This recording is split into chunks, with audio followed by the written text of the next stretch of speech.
Lastly, looking ahead as you are on the verge of ending your term as our illustrious chair of the advisory group, the 7th advisory group of the Peacebuilding Fund, I would like to know what guidance you would offer to the incoming chair of the PBF advisory group.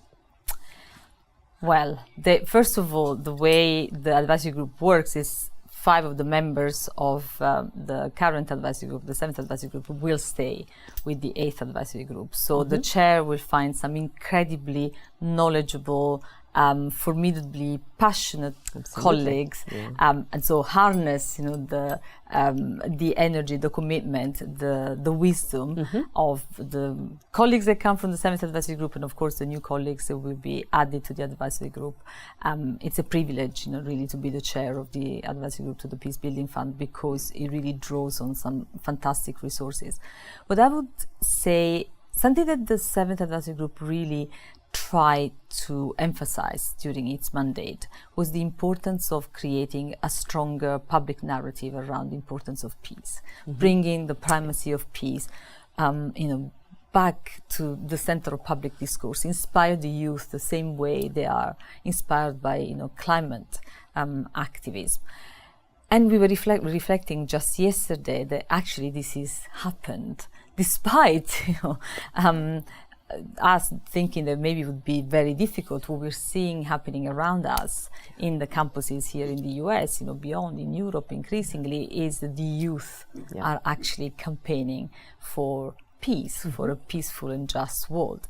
And I think it's really, really important that we try and support and harness that energy that we're seeing around peace, this movement for peace, that the UN doesn't miss this important moment and doesn't, is not felt as detached from what is happening out there.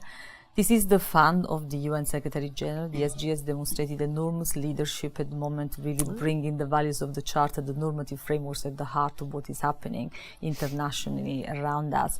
So I think it would be important for the chair of the advisory group to help the fund, the ASG, as we go towards the summit of the future. We develop the pacts of the future, and then, sort of going forward also towards the peace building architecture, to connect these more internal processes of the UN to what is happening out there, and really reassert the importance, the value of the peace building instruments of the UN, of the peace building centrality of the UN, connected to what is happening out there in terms of this movement for peace that we are seeing.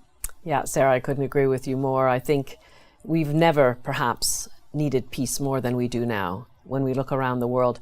And I certainly am with you. I have talked for many years about the need to really work towards building a constituency for peace as broad as possible. And I think, as you said, like on climate change, I think young people can really lead the way.